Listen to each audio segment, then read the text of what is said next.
आज दुनिया के सबसे सेंसिटिव रीजन्स में से एक मिडल ईस्ट, और मिडल ईस्ट का सबसे डेंजरस ट्रायंगल अमेरिका, ईरान और इसराइल। 3 मुल्क, 3 मुख्तलिफ सोच और एक ऐसी टेंशन जो सिर्फ जंग तक महदूद नहीं बल्कि पूरी दुनिया के फ्यूचर को अफेक्ट कर सकती है।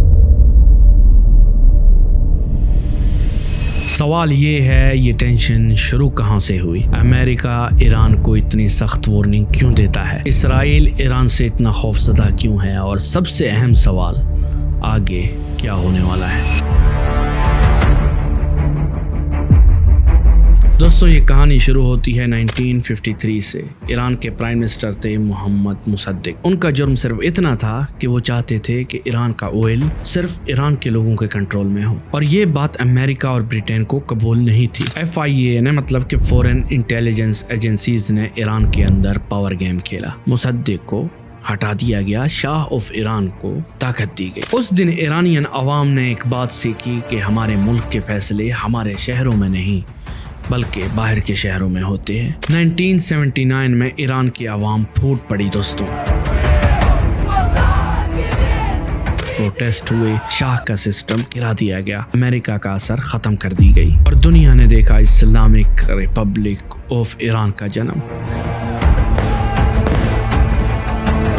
इस नई ईरान की पहली पहचान थी अमेरिका से दूरी और वेस्टर्न पावर का इनकार। कुछ ही अरसे बाद तेहरान में अमेरिकन एम्बेसी पर कब्जा हुआ। अमेरिका के डिप्लोमेट्स महीनों तक कैद रहे। इस लम्हे के बाद अमेरिका और ईरान का रिश्ता सिर्फ खराब नहीं हुआ, वो दुश्मनी में बदल गया। दोस्तों, अब सीन में आता है इसराइल। ईरान की लीडरशिप ओपनली कहती है दोस्तों कि इसराइल एक जाली रियासत है, क्योंकि ईरान उन ग्रुप्स को सपोर्ट करता है दोस्तों, लेबनान में, सीरिया में, गजा में, जैसे हमास, हिजबुल्लाह, जो इसराइल के लिए सीधा खतरा है। इसराइल का सबसे बड़ा डर क्या है? ईरान का न्यूक्लियर प्रोग्राम। इसराइल ये मानता है कि अगर ईरान न्यूक्लियर पावर बना गया तो हम सब टारगेट बन जाएंगे। इसलिए इसराइल ईरान के साइंटिस्ट पर अटैक करता रहा, सीरिया में ईरानियन बेसिस को निशाना बनाता रहा। ये जंग सीधी नहीं है, ये शेडो वॉर है। यहाँ अमेरिका का रोल समझना जरूरी है। मिडल ईस्ट में अमेरिका के लिए सबसे अहम चीज है इसराइल की हिफाजत।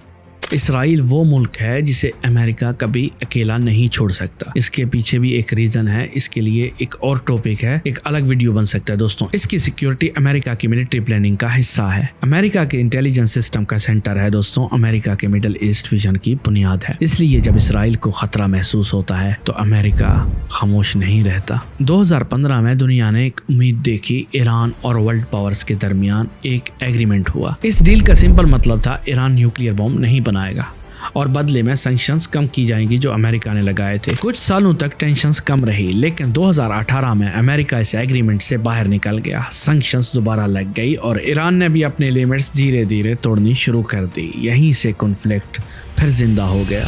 I am announcing today that the United States will withdraw from the Iran nuclear deal. पिछले कुछ सालों में कुछ ऐसे वाकयात हुए जैसे इसराइल ने ईरान के इंटरेस्ट पर अटैक किए, ईरान ने खुलेआम धमकियां दी, अमेरिका ने मिडल ईस्ट में मिलिट्री प्रेजेंस बढ़ाई, रेड सी, सीरिया, इराक, हर जगह छोटी छोटी आग भरती रही दोस्तों। दुनिया को डर है कि ये आग कभी भी बड़ी आग बन सकती है। दोस्तों, अब समझना जरूरी है कि अगर इसराइल ने ईरान के न्यूक्लियर साइट्स पर बड़ा अटैक किया तो इसराइल को भूलना नहीं है कि ईरान पूरी ताकत से जवाब देगा, और ईरान को ये भूलना नहीं है कि अमेरिका इन्वॉल्व हो जाएगा। ऑयल सप्लाई डिस्टर्ब होगी, ग्लोबल इकोनॉमी हिलेगी। अब कोई हल या रास्ता नजर नहीं आ रहा। अगर कहने में आए तो सबसे मुश्किल लेकिन सबसे बेहतर रास्ता ये है, नया nuclear deal, backdoor talks, sanctions relief दें ईरान को। लेकिन ट्रस्ट का गैप अब बहुत गहरा हो चुका है। मेरे ख्याल से ये अब नामुमकिन है। अमेरिका, ईरान और इसराइल का कॉन्फ्लिक्ट सिर्फ 3 मुल्कों का मसला नहीं, ये ऑयल का मसला है, इकोनॉमी का मसला है और अमन का मसला है। एक गलत फैसला